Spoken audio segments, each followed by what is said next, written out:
नमस्ते साथियों, SSC MTS हवलदार GK GS की क्लासेज में आप सभी साथियों का स्वागत करते हैं। तो दोस्तों, आज आपके लिए मोस्ट इम्पॉर्टेंट क्वेश्चंस लेकर आए हैं जो एग्जाम के लिए सबसे ज़्यादा इम्पोर्टेंस है। तो आप आज की क्लास को जरूर देखिएगा, अटेंड कीजिएगा और इस वीडियो को शेयर कर दीजिएगा, ठीक है। तो बिना देर के हुए हम लोग अपने प्रश्नों पे आते हैं जो इम्पोर्टेंट प्रश्न है। अगर आप लोग को इस क्लास की पीडीएफ चाहिए तो डिस्क्रिप्शन में टेलीग्राम चैनल का लिंक दिया गया है, आप लोग तुरंत टेलीग्राम चैनल को ज्वाइन कर लीजिए और वहाँ से आप लोग की जो क्लास हो रही है उस क्लास की पीडीएफ मिलेगी और उस क्लास का लिंक भी वहाँ पे मिल जाएगा, ठीक है। तो आइए हम लोग अपने प्रश्न पे आते हैं। यहाँ पे फर्स्ट प्रश्न देखेंगे क्या कह रहा है। तो देख सकते हैं यहाँ पे जो फर्स्ट प्रश्न है कि दक्षिण में कावेरी डेल्टा किस वंश की शक्ति का प्रमुख केंद्र था। अच्छा प्रश्न है। तो पल्लव, पांडव, चोल और प्रतिहार। तो इसका राइट आंसर हो जाएगा चोल वंश का था, ठीक है। तो दक्षिण में कावेरी डेल्टा है, दक्षिण में जो है कावेरी डेल्टा है, ये किस वंश की शक्ति का प्रमुख केंद्र था। तो चोल वंश का था, ठीक है। तो सी ऑप्शन हम लोग यहाँ पे क्या करेंगे, सही ऑप्शन करेंगे, ठीक है। आगे आते हैं, प्रश्न देखेंगे। सेकंड प्रश्न है यहाँ पे, सेकंड प्रश्न है कि फोटोग्राफी में कौन सा अम्ल उपयोग किया जाता है। फोटोग्राफी में कौन सा अम्ल उपयोग किया जाता है। तो देखेंगे फर्स्ट ऑप्शन है फॉर्मिक अम्ल, ये गलत है, ठीक है। यहाँ पे देखेंगे बी ऑप्शन दिया है ऑक्सैलिक अम्ल, ये बिल्कुल सही हो जाएगा। तो ध्यान में रखना होगा जो फोटोग्राफी का होता है इसमें कौन से अम्ल का उपयोग किया जाता है। तो इसमें जो है ऑक्सैलिक अम्ल का उपयोग किया जाता है, ठीक है। तो यहाँ पे हम लोग बी ऑप्शन को सिलेक्ट करेंगे, क्लियर है। आते हैं नेक्स्ट प्रश्न हम लोग देखेंगे। नेक्स्ट जो प्रश्न है थर्ड नंबर, यहाँ पे जो थर्ड प्रश्न है कि बिहार में लोगों को बेहतर सेवा उपलब्ध कराने के लिए लोक सेवा अधिकार की शुरुआत की गई थी। लोक सेवा अधिकार की जो शुरुआत हुआ था ये कब हुआ था। तो यहाँ पे आते हैं, देखेंगे ऑप्शन जो यहाँ पे 2010 में, ये बिल्कुल राइट आंसर हो जाएगा। 2010 में दोस्तों बिहार में जो है लोगों को बेहतर सेवा उपलब्ध कराने के लिए लोक सेवा अधिकार की शुरुआत किया गया था। कब किया गया था। तो 2010 में किया गया था, ठीक है। तो आप लोग ऑप्शन नंबर ए को सिलेक्ट कीजिएगा, क्लियर। आते हैं नेक्स्ट प्रश्न देखेंगे फोर्थ। यहाँ पे फोर्थ प्रश्न है कि ऋग्वेद में कितने सूत्र हैं। ऋग्वेद में जो है कितने सूत्र हैं, ठीक है। तो यहाँ पे देखेंगे 1022, ये बिल्कुल गलत हो जाएगा। 1024 ये भी गलत है। 1028 ये भी गलत है। 228 आप लोग सिलेक्ट करना होगा और 1028 याद करना होगा कि ऋग्वेद में जो है सूत्रों की संख्या जो है कितनी है। तो 1028 है, ओके। यहाँ पे जो आप लोग डी ऑप्शन को क्या करना होगा, सिलेक्ट करना होगा। आते हैं नेक्स्ट प्रश्न देखेंगे। यहाँ पे जो 5 प्रश्न है कि यज्ञ विधियों का प्रतिपादन किया गया था। यज्ञ विधियों का जो प्रतिपादन है किस वेद में किया गया था, ठीक है। तो यहाँ पे देखिएंगे हम लोग ऋग्वेद में, ये बिल्कुल गलत हो जाएगा। सामवेद में ये भी गलत है। यजुर्वेद में ये सही हो जाएगा, ठीक है। तो आप लोग ध्यान में रखना होगा जितनी भी यज्ञ विधियां हैं उसका जो प्रतिपादन किया गया था दोस्तों, यहाँ पे जो है सी वेद, जो सी ऑप्शन है यजुर्वेद में किया गया था, ठीक है। तो आप लोग यहाँ पे जो है सी ऑप्शन को सही कीजिएगा, राइट। इसके बाद आते हैं 6 प्रश्न है। यहाँ पे जो 6 प्रश्न है कि महात्मा नागसेन और राजा मिलिंद, जिसको मिनांडर कहा जाता है, इनके बीच हुए जो संवाद है इनका वर्णन किस पुस्तक में किया गया है, ओके। तो यहाँ पे देखेंगे जो ऑप्शन ए है ललित विस्तार, ये बिल्कुल गलत हो जाएगा। दिव्यावादन ये भी गलत है। महावस्तु ये भी गलत हो जाएगा। मिलिंद पन्हो, ये ऑप्शन जो है यहाँ पे सही हो रहा है, ओके। तो ध्यान में रखना होगा महात्मा नागसेन और राजा मिलिंद थे, इनके बीच जो संवाद हुआ था, आपस में बातचीत हुआ था, वह कौन सी पुस्तक में वर्णन किया गया है। तो मिलिंद पन्हो में किया गया है, ठीक है, राइट है। तो यहाँ पे जो हम लोग डी ऑप्शन को क्या करेंगे, सिलेक्ट करेंगे, क्लियर है। नेक्स्ट आते हैं प्रश्न 7 देखेंगे। यहाँ पे 7 प्रश्न है कि मेघदूत का वर्ण विषय क्या है। मेघदूत का जो है वर्ण विषय क्या है, ठीक है। तो यहाँ पे ध्यान से देखिए, कह रहा है ए ऑप्शन की शिव और पार्वती की प्रणय लीला और उनके पुत्र स्कंद के जन्म का वर्णन, ये गलत हो गया, ठीक है। बी ऑप्शन है दुष्यंत और शकुंतला का प्रेम विवाह, ये भी ऑप्शन जो है ये गलत है। मतलब ये जो है मेघदूत में जो भी पुस्तक है ये पुस्तक में इसका वर्णन नहीं किया गया है। आगे देखते हैं सी ऑप्शन चारुदंत और वसंत सेना के प्रेम पर आधारित कथानक, ये भी गलत हो जाएगा। डी ऑप्शन को हम लोग किसी भी की तरह सही हो जाएगा। विरही पक्ष की मनोव्यय का चित्रण, विरही पक्ष की मनोव्यय का चित्रण जो है मेघदूत पुस्तक जो रचना है कालिदास की उसमें किया गया है। तो डी ऑप्शन हम लोग यहाँ पे सिलेक्ट करेंगे, राइट। यहाँ पे डी ऑप्शन क्या हो गया, सही हो गया। आते हैं नेक्स्ट प्रश्न देखते हैं 8। यहाँ पे 8 प्रश्न है कि निम्नलिखित में से किस सूफी शाखा ने योगी की क्रियाएं अपनाई है, किस सूफी शाखा ने योगी के क्रियाएं अपनाई है। तो यहाँ पे देखते हैं चिश्ती संप्रदाय ने, यहाँ पे ए ऑप्शन ही सही हो गया, राइट हो गया यहाँ पे ऑप्शन ए। तो आप लोग ए ऑप्शन को क्या कीजिएगा, राइट कीजिएगा, सही कीजिएगा, ठीक है। तो यहाँ पे पूछा जाता है कि कौन सा ऐसा संप्रदाय है जिन्होंने सूखी शाखा को शुरू किया है। तो चिश्ती संप्रदाय, सूखी शाखा जो संबंधित है ये चिश्ती संप्रदाय से संबंधित है। क्लियर। आते हैं नेक्स्ट प्रश्न 9 देखिए। यहाँ पे जो 9 प्रश्न है कि बिहार पृथ्वी दिवस का आयोजन कब से शुरू किया गया था। बिहार पृथ्वी दिवस का आयोजन जो है कब से शुरू किया गया था। 9 अगस्त 1988, ये गलत है, रॉन्ग है। 19 अगस्त 2008, ये भी गलत है। 29 अगस्त 2009, ये भी गलत हो गया। तो डी ऑप्शन यहाँ पे दोस्तों सही हो जाएगा, 9 अगस्त 2011। क्लियर है। तो याद रखना होगा बिहार में पृथ्वी दिवस का जब आयोजन शुरू किया गया था, कब किया गया था, तो 9 अगस्त 2011। राइट आंसर यहाँ पे डी हो जाएगा। आप लोग डी ऑप्शन को सिलेक्ट कीजिएगा। ओके दोस्तों, नेक्स्ट आते हैं प्रश्न, यहाँ पे 10 है ना, 10 प्रश्न है। यहाँ पे जो 10 प्रश्न है कि भारत में हुर्ण आक्रमण, जो हुणों का आक्रमण है, सर्वप्रथम किस शासक के समय हुआ था हुणों का आक्रमण। तो यहाँ पे देखेंगे समुद्रगुप्त के समय, बिल्कुल भैया गलत है। चंद्रगुप्त द्वितीय, ये भी गलत हो जाएगा। कुमारगुप्त, तो बिल्कुल राइट आंसर हो जाएगा, सी ऑप्शन हम लोग यहाँ पे दोस्त सही करेंगे।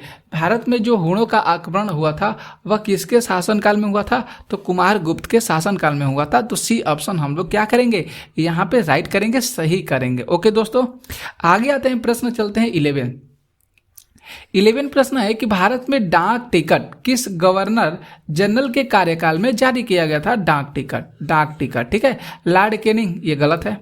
लॉर्ड रिपन, ये भी क्या हो गया, गलत हो गया। लॉर्ड डलहौजी, दोस्तों लॉर्ड डलहौजी, ठीक है। तो यहाँ पे हम लोग सी ऑप्शन को क्या करेंगे, सही करेंगे। ध्यान में रखना होगा कि भारत में जो डाक टिकट है ये किस गवर्नर जनरल के कार्यकाल में शुरू किया गया था, तो लॉर्ड डलहौजी के कार्यकाल में। तो ये सारे प्रश्न एसएससी एमटीएस एग्जाम के लिए इम्पोर्टेंस है, बहुत ज़्यादा इंपॉर्टेंट है। आप लोग मॉक टेस्ट दीजिए, अपना डेली मॉक टेस्ट करा रहे हैं आप लोगों के लिए, डेली मॉक टेस्ट दीजिए और कितने प्रश्नों को आप सही कर पा रहे हैं ये अपना आपको समझिए कि हम कितने प्रश्नों को सही कर पा रहे हैं। अगर आप लोग नहीं समझिएगा तो फिर आप लोग को कैसे पता चलेगा कि हम कितने प्रश्न सही कर रहे हैं, कितने गलत हो रहे हैं, कितने हम सही कर रहे हैं। तभी तो आप लोग पढ़ाई करिएगा, अगर गलत होगा तभी तो आप लोग पढ़ाई कीजिएगा। तो हम लोग सी ऑप्शन को यहाँ पे दोस्तों क्या करेंगे, सही करेंगे।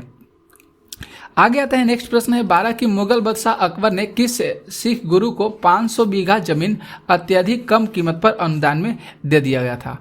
मुगल बादशाह अकबर ने कौन से सिख गुरु हैं, ठीक है। गुरु गोविंद सिंह, यहाँ पे ये है, इनको नहीं मिला था भैया।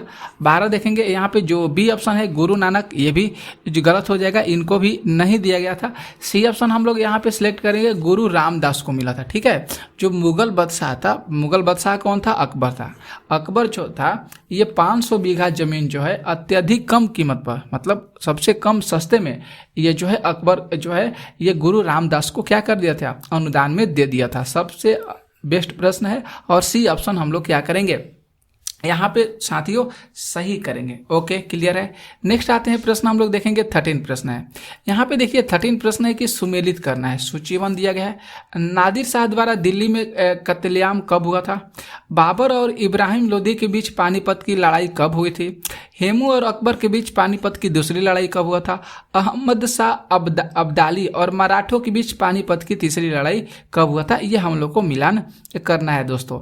तो आप लोग यहाँ पे देख लीजिएगा, सूची 2 में दिया गया है 1556, 1526 है, 1761 और 1739, ठीक है। तो हम लोग जो यहाँ पे चलिए हम लोग इसको दोस्तों क्या करते हैं, हम लोग इसको मिलान कर देंगे, ठीक है। तो दोस्तों आप लोग क्या कीजिएगा, इस वीडियो को जितना हो सकेगा शेयर कर दीजिएगा और इस चैनल पर नए हैं तो चैनल को सब्सक्राइब करके जरूर रख लीजिएगा, ठीक है। क्योंकि जो भी क्लास होगा, आप लोग की क्लास की जो वीडियो है आप लोगों को हमेशा इस चैनल पर सबसे पहले जो है दोस्तों मिलती रहेगी। ओके, तो आइए हम लोग यहाँ पे मिलान करते हैं। चलिए हम लोग यहाँ पे मिलान करते हैं दोस्तों कि यहाँ पे ऑप्शन कौन सा सही हो जाएगा।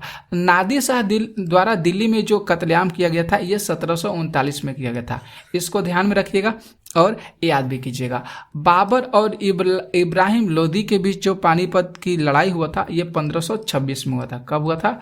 1526 में हुआ था। हेमू और अकबर के बीच जो पानीपत की दूसरी लड़ाई हुआ था ये 1556 में हुआ था। कब हुआ था दोस्तों?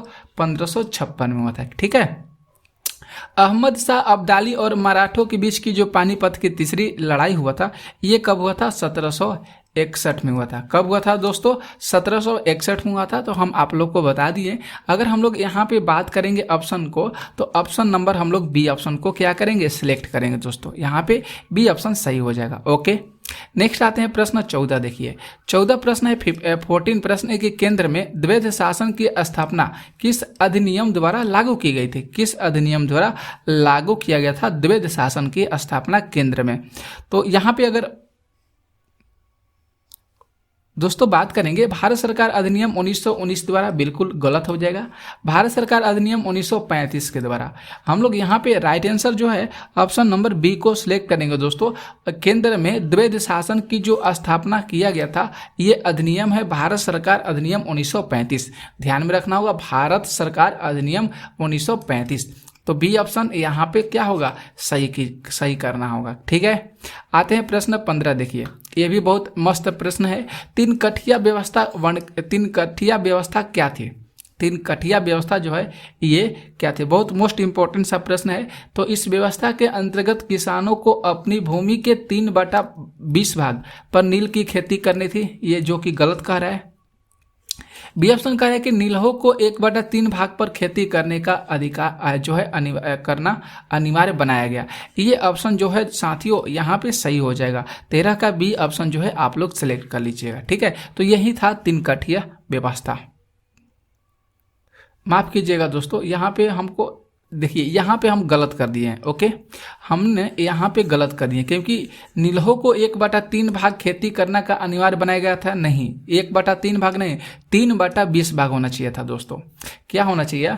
3/20 भाग होना चाहिए था। ठीक है, तो यहाँ पे ऑप्शन ए सही हो जाएगा। इस व्यवस्था के अंतर्गत किसानों को अपनी भूमि के 3/20 भाग पर नील की खेती करनी होती थी। वहीं जो था तीन कठिया व्यवस्था, जो तीन कठिया प्रथा था, ये इससे संबंधित था। ए ऑप्शन हम लोग यहाँ पे दोस्तों सही करेंगे। तो कभी कभी दिमाग मान लीजिए कहीं चली जाती है तो जिससे प्रश्न जो होते हैं गलत हो जाते हैं। तो एक जगह दिमाग रहेगा तो आप लोग मतलब हम सही प्रश्नों को करेंगे। आप लोग भी कभी भी सोचते हैं, पढ़ाई करते हैं तो दिमाग को कभी भी कंस्ट्रक्ट करके रखिए, एक जगह रखिए। ठीक है, इधर से उधर मत सोचिए बात को, और अपना पढ़ाई बेहतर तरीका से कीजिए। यहाँ पे 16 प्रश्न है कि काकोरी ट्रेन डकैती कांड में निम्नलिखित में से कौन से क्रांतिकारियों को फांसी की सजा दी गई थी? ओके, प्रश्न मस्त है।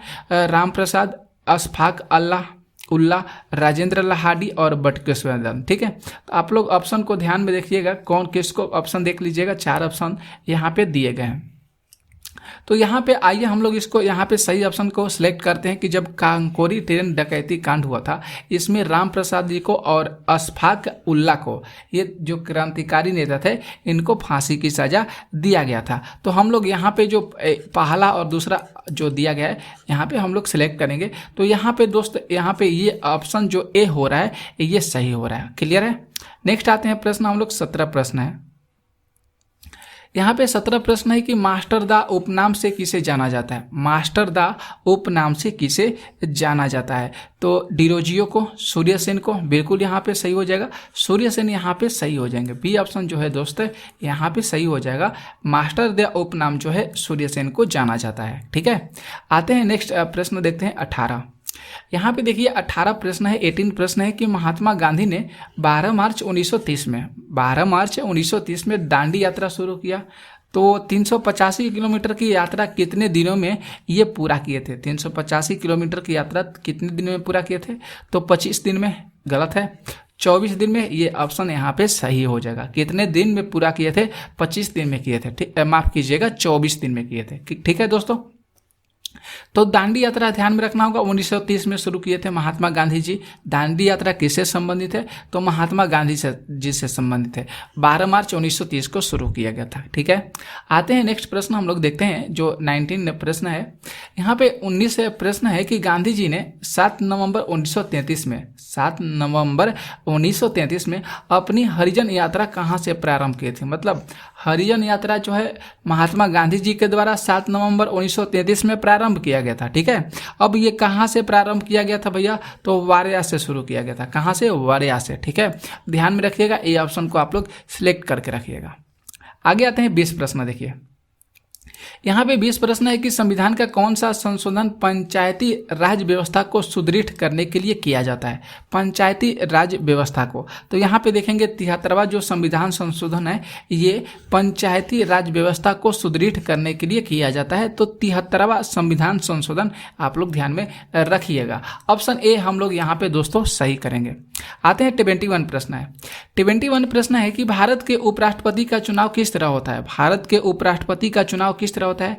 राष्ट्रीय स्तर पर सीधे चुनाव, ये गलत है। राष्ट्रपति द्वारा मनोनयन में, ये भी गलत हो जाएगा। सी ऑप्शन है लोकसभा के संसद और विधानसभाओं के विधायकों में से सीधे चुनाव द्वारा, गलत है। डी ऑप्शन है तो हम लोग यहाँ पे सही कर देंगे, लोकसभा और राज्यसभा के संसदों द्वारा जो होता है उपराष्ट्रपति का चुनाव किया जाता है। ठीक है दोस्तों, तो यहाँ पे आप लोग डी ऑप्शन को क्या कीजिएगा? राइट कीजिएगा, सही कर लीजिएगा। ओके, देखिए साथियों यहाँ पे 21 के बाद आते हैं 22 नंबर प्रश्न है। यहाँ पे 22 प्रश्न ध्यान से देखिए, लोकसभा अध्यक्ष को कैसे हटाया जा सकता है?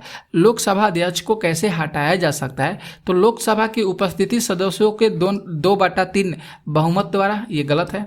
लोकसभा के सभी सदस्यों के बहुमत से पारित संकल्प द्वारा, ठीक है। तो यहाँ पे हम लोग डी ऑप्शन को सिलेक्ट करेंगे क्योंकि लोकसभा के जो सभी सदस्य मिल जाते हैं वहाँ पे जो बहुमत पारित हो जाता है उसी के द्वारा जो लोकसभा के जो अध्यक्ष होते हैं उनको उस पद से हटा दिया जाता है। ठीक है, तो बी ऑप्शन सिलेक्ट कीजिएगा। 23 प्रश्न है कि संविधान में जोड़ी गई 10वीं अनुसूची किससे संबंधित है? तो यहाँ पे देखेंगे मिजोरम राज्य के विशेष प्रावधान के लिए, गलत हो जाएगा। दल बदल के आधार पर अयोग्यता संबंधी प्रावधानों से, ऑप्शन हम लोग बी ऑप्शन यहाँ पे क्या करेंगे दोस्त? सही करेंगे। संविधान में जो 10वीं अनुसूची जोड़ी गई है ये दल बदल कानून से जोड़ी गई है। ठीक है, तो बी ऑप्शन आप लोग ध्यान में रखिएगा, दल बदल के आधार पर अयोग्यता संबंधी प्रावधानों से। 24 प्रश्न है कि भारतीय संविधान में प्रदत्त मूलभूत अधिकारों को निलंबित करने वाली सत्ता क्या कहलाती है? तो यहाँ पे जो सत्ता दोस्तों कहलाती है सर्वोच्च न्यायालय, गलत है। संसद, ये भी गलत है। प्रधानमंत्री, ये भी गलत हो जाएगा। राष्ट्रपति बिल्कुल सही हो जाएगा। ठीक है, तो ध्यान में रखना होगा भारतीय संविधान में प्रदत्त मूलभूत जो अधिकार होते हैं उसको निलंबित करने की जो शक्ति होती है, सत्ता होती है, और राष्ट्रपति के पास होती है। किसके पास होती है? राष्ट्रपति के पास होती है। डी ऑप्शन सिलेक्ट करना होगा। आगे आते हैं 25 प्रश्न है। 25 प्रश्न है कि संविधान सभा के अस्थायी अध्यक्ष इसमें से कौन थे? तो संविधान सभा के अस्थायी अध्यक्ष की बात किया डॉक्टर BR अम्बेडकर, ये नहीं थे, इन्होंने लिखा था। सबसे पहले डॉक्टर राजेंद्र प्रसाद थे।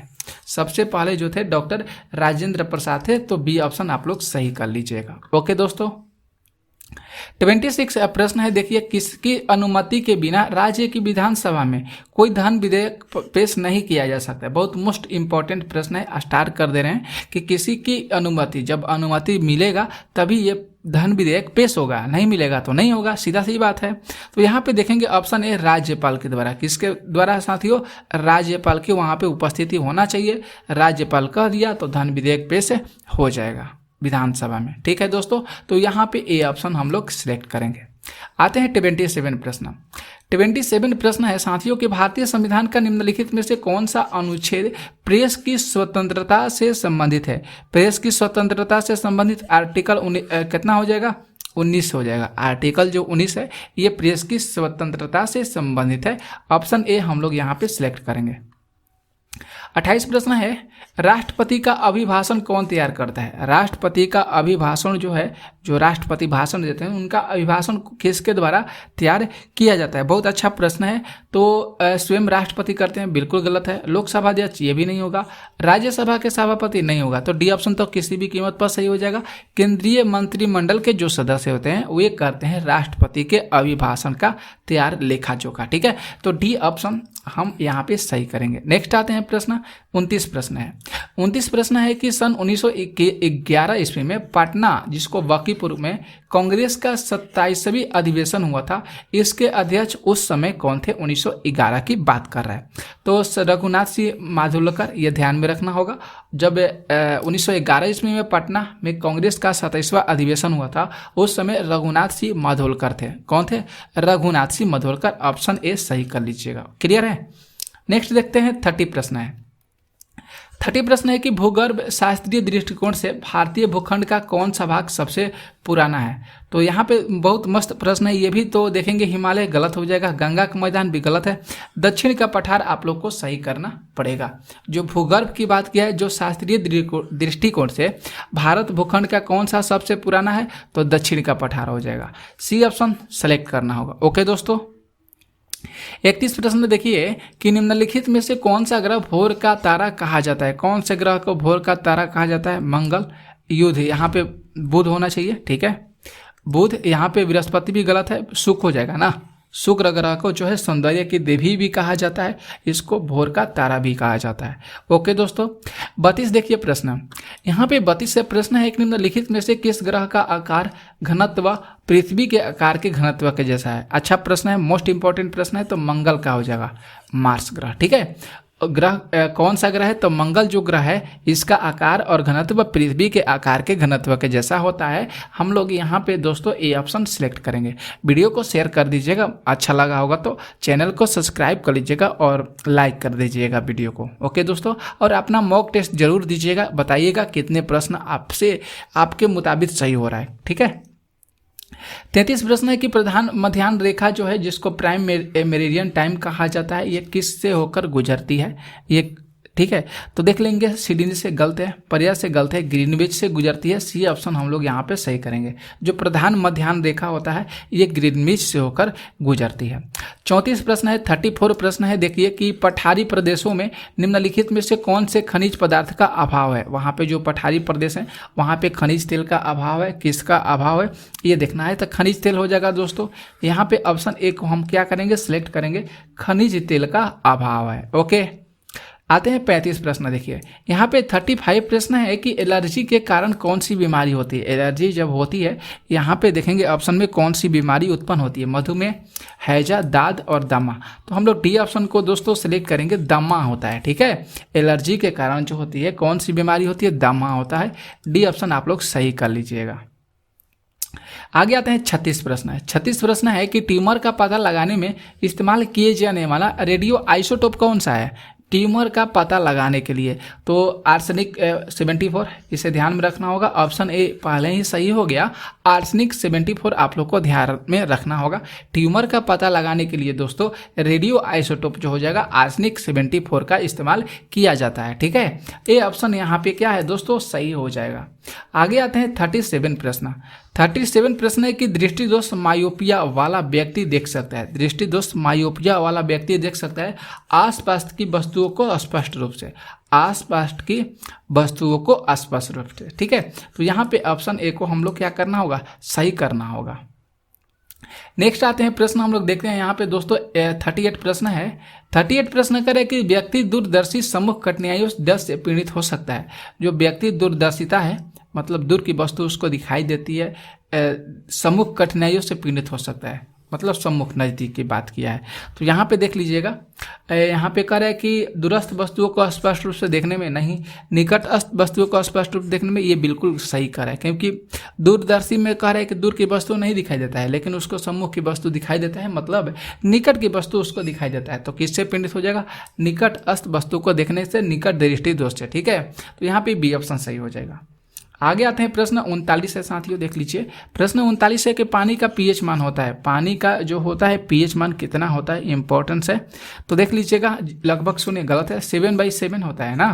पानी का पीएच मान जो होता है 7/7 होता है। बी ऑप्शन यहाँ पे सही हो जाएगा। आगे देखिए जो 40 प्रश्न है कि पानी आयनिक लवण का एक अच्छा विलायक है। पानी जो है आयनिक लवण का एक अच्छा विलायक है। क्यों जो है अच्छा विलायक है? क्योंकि भैया इसका उच्च क्वथनांक होता है, ये गलत है। इसका उच्च ध्रुवीय ध्रुव आघूर्ण होता है, ये बिल्कुल सही कह रहा है। इसका जो हाई डाइपोल मोमेंट होता है इसके पास, पानी के पास, तो ऑप्शन नंबर बी हम लोग यहाँ पे क्या करेंगे दोस्तों, सही करेंगे। ओके, नेक्स्ट आते हैं प्रश्न 41 प्रश्न करें कि अशुद्ध पानी से पीने के पानी की बड़ी मात्रा को किसके द्वारा तैयार किया जाता है? जो गंदा पानी है उसको पीने के जो हम लोग को पानी चाहिए तो वह किसके द्वारा हम लोग तैयार करेंगे, तब जाकर उस पानी को पी सकते हैं। तो उसको हम लोग करेंगे बिलवणीकरण करेंगे। जब बिलवणीकरण करेंगे तो जो अशुद्ध पानी है हम लोग यहाँ पे उसको क्या कर सकते हैं, पी सकते हैं। तो ऑप्शन ए यहाँ पे हम लोग दोस्तों सही करेंगे। ठीक है, 42 प्रश्न है कि विटामिन सी का सबसे अच्छा स्रोत दिया गया है, स्रोत क्या है? विटामिन सी का सबसे अच्छा स्रोत क्या हो सकता है? सेब होगा, नहीं होगा, आम होगा, गलत है, आंवला हो जाएगा। ठीक है, तो ध्यान में रखना होगा विटामिन सी का सबसे अच्छा स्रोत आंवला हो जाएगा। आगे देखिए प्रश्न 43 प्रश्न है निम्नलिखित में से कौन सा युग्म जो है सुमेलित नहीं है? तो विटामिन ए रतौंधी ये सुमेलित है, सही है। विटामिन B3 से प्लेगरा रोग होता है, ये सही है। विटामिन डी से रंग दृष्टिहीनता दिया गया है, ये गलत है। ये दोस्तों क्या है, गलत है। तो सुमेलित नहीं है तो ये सही हो जाएगा। ठीक है, सी ऑप्शन सही हो जाएगा। आगे आते हैं प्रश्न 44 प्रश्न, ध्यान से देखिए। 44 प्रश्न है कि विटामिन क्या है? 44 प्रश्न है विटामिन क्या है? तो विटामिन जो है एक कार्बनिक मिश्रण है, ऑर्गेनिक कंपाउंड है। ठीक है, तो राइट आंसर यहाँ पे जो होगा ए ऑप्शन सही कर लीजिएगा। ओके, आते हैं 45 प्रश्न दोस्तों। देखिए 45 प्रश्न है कि इटाई रोग जो है किस पुराने जहर के कारण होता है? ये बहुत अच्छा प्रश्न है। तो जो इटाई रोग है दोस्तों, ये जो होता है पारा नहीं, निकेल नहीं, कैडमियम याद रखना होगा, कैडमियम के कारण होता है। जो इटाई रोग है ये कैडमियम के कारण होता है। क्लियर है। 46 प्रश्न आते हैं। 46 प्रश्न है कि फंक द्वारा किसका आविष्कार किया गया था? फंक जो है ये आविष्कारक किसके कौन थे? तो विटामिन का फंक होता है ना, विटामिन की खोज जो है फंक किए थे। ऑप्शन ए यहाँ पे दोस्त सही हो जाएगा। आगे देख लीजिएगा 47 प्रश्न है। 47 प्रश्न है निम्नलिखित में से किसकी श्यानता अधिक होती है? किसकी श्यानता अधिक होती है? शराब की, ये गलत हो जाएगा। शराब का नहीं, पानी का, ये भी गलत है। शहद याद करना होगा। हनी की जो श्यानता होती है दोस्तों, ये अब जो है सबसे ज़्यादा होती है। सी ऑप्शन सही हो जाएगा। तो आज आपके लिए इतना बेस्ट प्रश्न लिए थे, ये चुनिंदे प्रश्न थे, सिलेक्टेड प्रश्न थे। तो आप लोग इस वीडियो को शेयर कर दीजिएगा। मिलेंगे हम लोग दोस्तों 2 बजे की लाइव क्लास में, और हम लोग उसमें 100 प्रश्नों का टारगेट लेकर चलते हैं कि 100 प्रश्न हम लोग को करना है तो करना है। तो मिलेंगे हम लोग दोपहर में। तब तक आप लोग आराम कर लीजिए, अच्छे से पढ़ाई कर लीजिए। फिर इसके बाद 2 बजे मिलते हैं लाइव क्लास में। तब तक के लिए आज इतना ही।